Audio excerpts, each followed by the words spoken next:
Philosophy 212, Ethics in Business and Society. The topic of this lesson is sex, ethics and law. We will look at sex and its biological purpose, some moral history of sex, and how we go about evaluating sex laws. We will look at libertarian and utilitarian views, as well as virtue and natural law perspectives.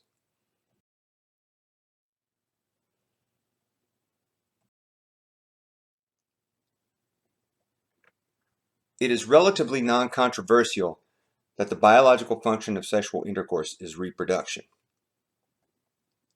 Sex is often pleasurable and strongly desired.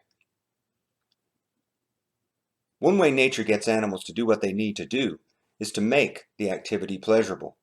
For example, the biological function of eating is nutrition. However, eating food is a very pleasurable activity. The same goes for sex.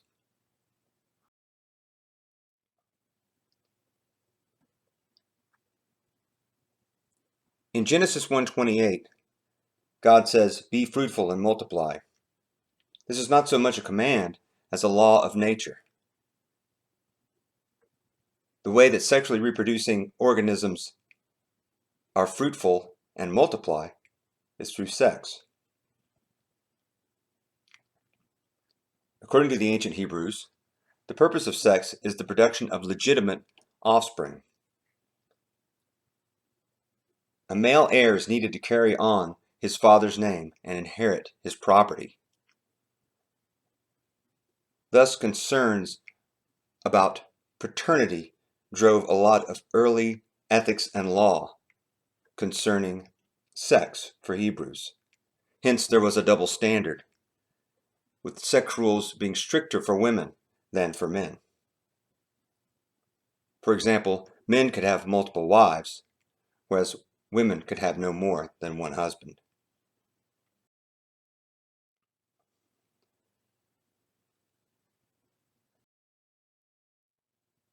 Even in the ancient world, there was diversity of opinion on sexual matters. The Jews and Christians were very strict in regards to homosexual activity and prostitution, for example, while the ancient Greeks and Romans were more tolerant of these activities. As I said in an earlier slide, a double standard is a code of morals that applies stricter standards of sexual behavior to women than to men. You will see this throughout sexual morality in the world. A main theory from psychology is that paternal uncertainty is what drives these double standards. That is, men need to be certain that the offspring the woman is carrying is theirs and not some other man's. Thus, women's sexual behavior is regulated more strictly.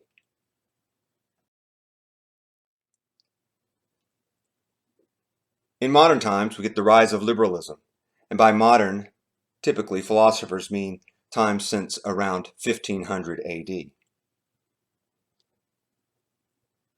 The idea of liberalism is that the purpose of law is to enhance freedom and equality and promote the good of all citizens. It is moving away from a hierarchical and theocratic way of looking at society, in which kings or priests are the rulers. Democracy, as well as libertarian and utilitarian ways of looking at law and ethics, arise during this era.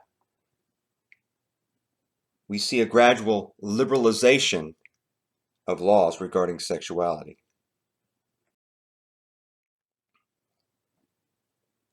Some areas where sex laws and norms have become more liberal include divorce, sex outside of marriage, homosexual activity, and pornography.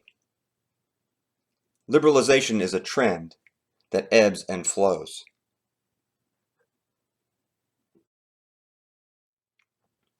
Now for some key terminology.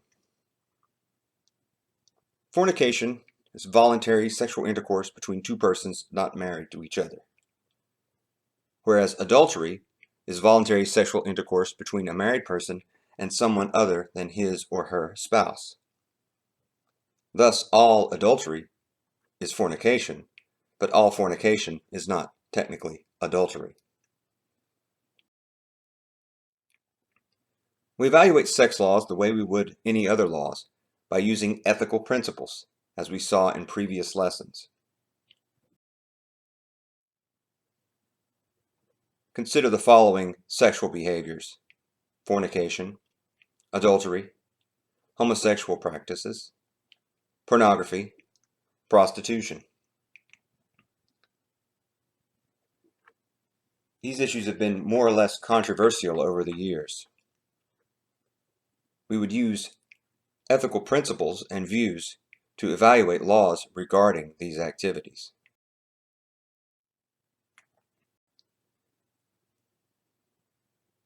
We've looked at utilitarian and libertarian views in some detail. In this section, we also introduce ideas applying a moral virtue approach and a natural law approach to laws regarding sexuality. The utilitarian asks, does the law promote the common good? Thus, a law on adultery, for example, would have to be evaluated in terms of whether or not that law makes people better off or worse off. The libertarian asks, does the law respect individual liberty?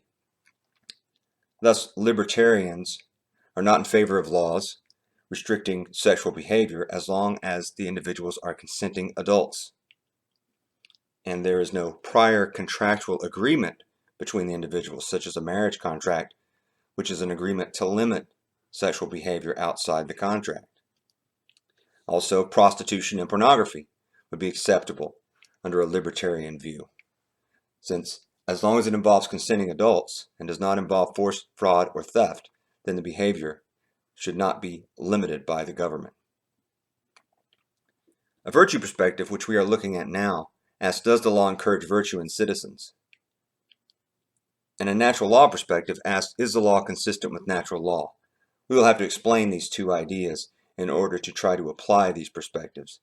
We will not go into very deep detail on these, but see merely how they apply to sexual activity and laws regarding such things. Virtue is a character trait that is good for a person to have. Virtues make someone a good person. Classic examples include justice, temperance or self-control, practical wisdom, and courage.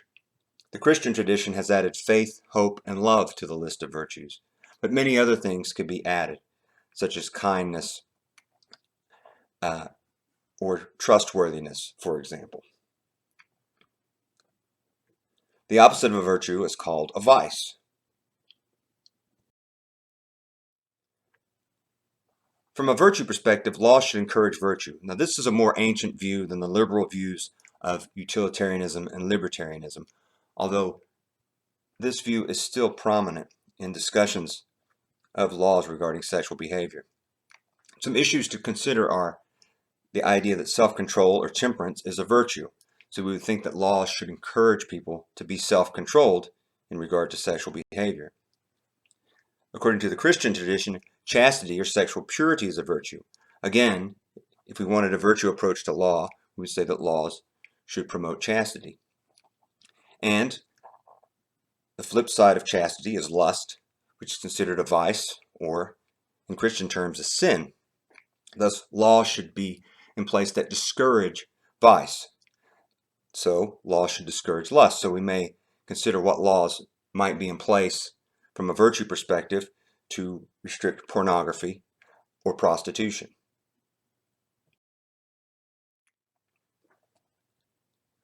The natural law idea is the idea that there are laws that are in nature that humans should follow in order to achieve our natural ends, and that these laws are accessible through reason. As I said, I will not go into deep detail on this view. It is the view of the Catholic Church, and for them, of course, the natural law comes from God. But there are earlier traditions, such as the tradition associated with the ancient Greek philosopher Aristotle, such that natural laws are just there. independent of any deity. Now, one common natural law argument regarding sexual behavior is that the purpose of sex is good children who eventually become good adults. Note that we didn't say that the purpose of sex is merely procreation. It's procreation of offspring that become good people eventually and flourish as individuals and achieve the ends of human beings. So we can see how this could apply to various sorts of sexual behaviors. If the sexual behavior is not the sort that could result in good children who become good adults, then we would think that the law should restrict this behavior. Thus, perhaps laws regarding divorce or laws regarding marriage, and especially these sorts of arguments are applied to homosexual behavior, since homosexual behavior cannot result in offspring. There are more liberal and conservative versions of natural law arguments, and the ones I've touched on are the more conservative, but you've probably heard these arguments before and you see how they can apply to issues of sex and law.